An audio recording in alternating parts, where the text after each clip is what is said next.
Would you like a little more foreplay in your life? I mean, specifically brain foreplay.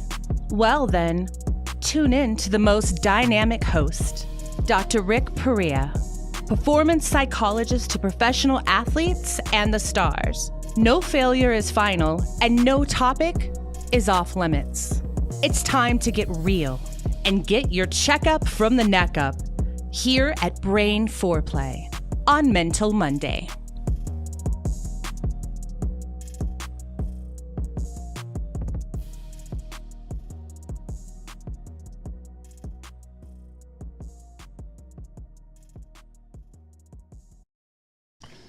Good morning, people, and welcome to Brain Foreplay, where you get your checkup from the neck up on Mental Mondays. I am Dr. Rick Perea, PhD in psychology, and I come at you every Mental Monday to give you a nugget, a little inspiration to be your very best.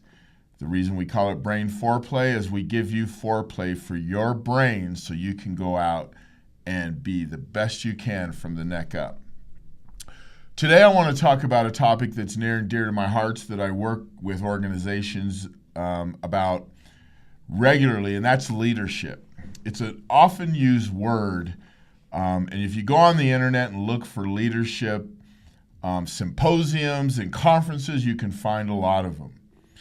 But unfortunately, leadership in the United States, I don't think, has been really actualized the way it should be, because leadership really takes into account human behavior, the psychology of a person, and really it doesn't examine all the dynamics that go into leadership. In other words, I think we oversimplify it. And I'm going to give you a few examples today. So as many of you know, I've worked in the NFL, and I still continue to work in the NFL with individual players and coaches, developing them in their skills, communication skills, leadership skills. Recently, the Indianapolis Colts fired their head coach, Frank Reich, and they hired a guy named Jeff Saturday, who has no coaching experience. And he's their interim coach, so he'll be their coach for the rest of their season. But it raised a lot of eyebrows when the owner, Jim Irsay, hired Jeff Saturday because he has no coaching experience. But that, to me, is not the interesting part. The interesting part is, in the press conference, the owner said, I'm glad he doesn't have any experience as a coach, because I'm tired of too many NFL coaches that come into the job scared. I have long held the opinion, because as a psychologist in the NFL, I get to see the meat and potatoes behind the scenes. I get to sit in the meetings from the ownership, executive vice president, general manager, head coach, all the way down to the players. And I have seen what he's talking about. We have coaches that coach to not lose their job. They don't coach necessarily to win. They coach not to lose their job. And I've literally heard these words come out of a head coach's mouth. If I can survive through 2 coaching cycles, meaning contract durations, then I'll be set. Okay? The average coach in the NFL makes between $7 and $12 million a year. And if you do that times 3 to 4 to 5 years, the average duration of a contract times 2, yeah, they're set. But they're not coaching necessarily out of passion, compassion.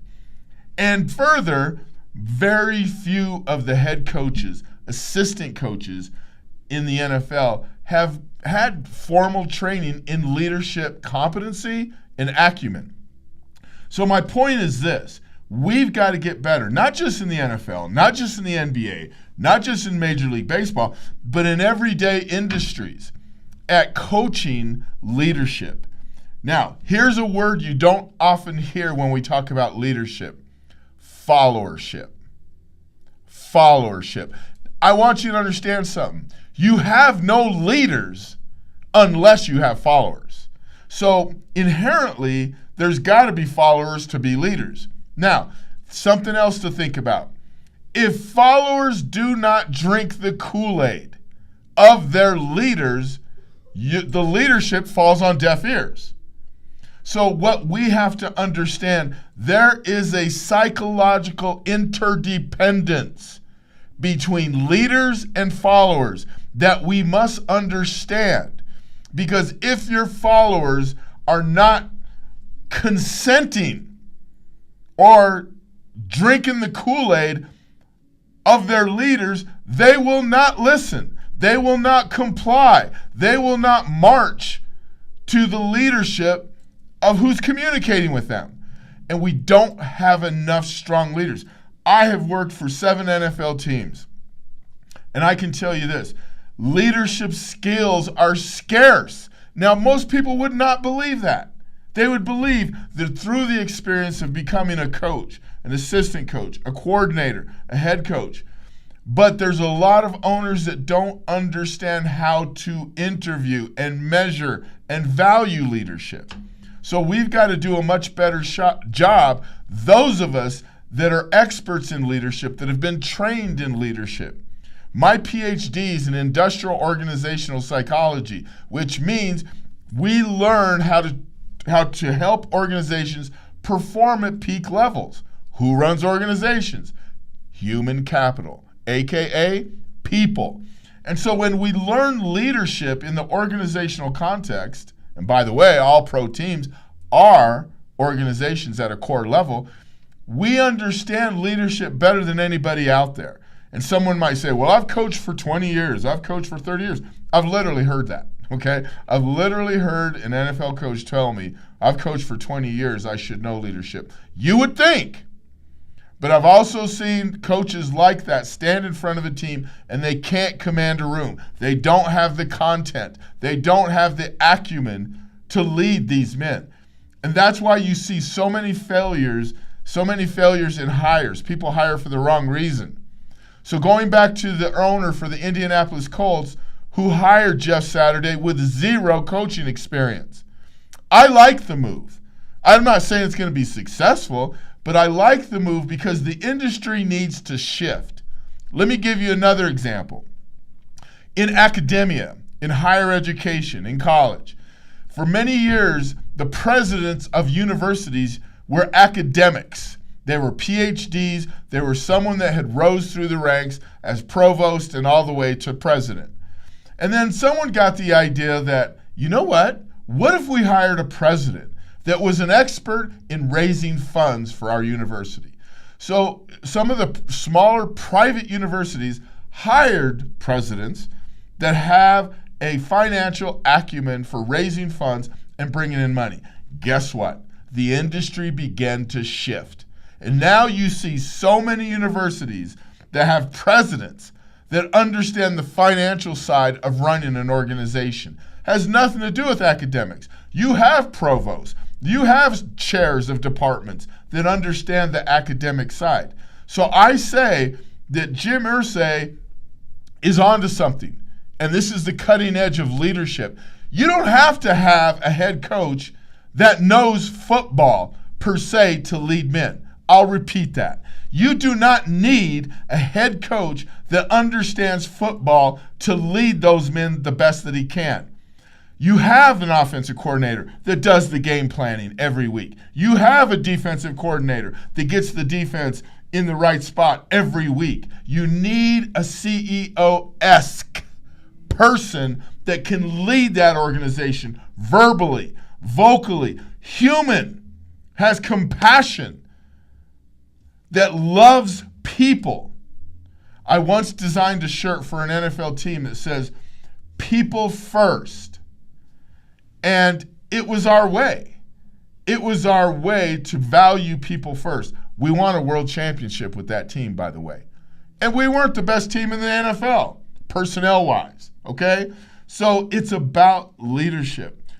The other thing I'll say about leadership is we've got to value followership more than we do. Understand that interdependence.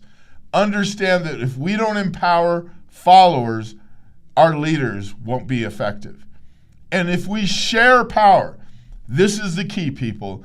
We've got to share power with followers. Great leaders understand that you share power. I once worked with an NFL team where the head coach would let the players design their practice plan 1 day a week. 1 day a week. Now, if you ask most coaches in the NFL to do that, they'd say, heck no, we're not doing that. I'm going to lead this because they'll just have fun. They'll just plan games. You know what? What would be so bad at having 1 day a week where the team went to a bowling alley, where the team went to a movie, where the team just did a powwow? You know what you'll hear? We don't have time for that. We've got to work on scheme. We've got to work on our game plan. Leaders, I'll finish by saying this. You have got to understand that you're leading people. People that have a whole psychology to who they are, that who they're valued as. If you look at your people in your organization as commodities, as whatever they do for you, director of operations, whatever they are, only you will not come close to maximizing their potential. But when they know you value them as people first, then your leadership will empower the followers. And that's the key. The leadership, followership, interdependence, so that they can drink your Kool-Aid and you can be the best leader you can be every day. Thank you for joining us here on Brain Foreplay, where you get your checkup from the neck up on Mental Mondays.